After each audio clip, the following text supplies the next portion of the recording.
વહુ બેટા ચંપાબેન ને તો કેવું સારું, એની વહુ તો સવારમાં 5 વાગ્યામાં ઉઠી જાય. હા સાસુમાઈ પાછી રાત્રે 10 વાગે સુઈ જાય છે ને, અને અહીંયા તો 11 વાગે મારા સસરાને ચા પીવા જોતી હોય. ચંપાબેન ની વહુ ઘર કેટલું ચોખ્ખું રાખે નહીં વહુ બેટા?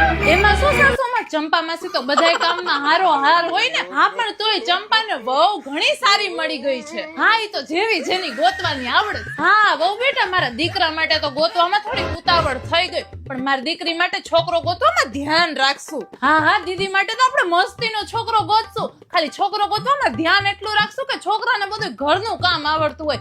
આપણા બેનને તો કાચો પાપડ શેકતા નથી આવડતો, હે ને સાસુમાં? હે શું કીધું? અરે કાઈ નહીં સાસુમાં, હું શું કહું છું, આપણે દીદી માટે છોકરો આઈડિયલ જોડીમાંથી જ ગોતશું. અરે ના ના વહુ બેટા આ બધામાં કાંઈ ન પડાય. અરે સાસુમાં કાંઈ જ ચિંતા નથી.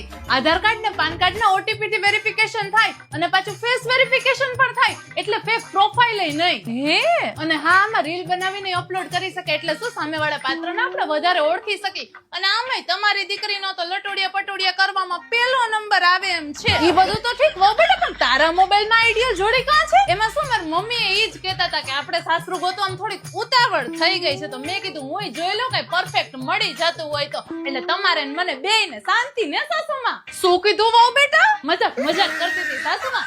એમ તમને મારાથી છુટકારો નહીં મળે, ચિંતા કરો માં.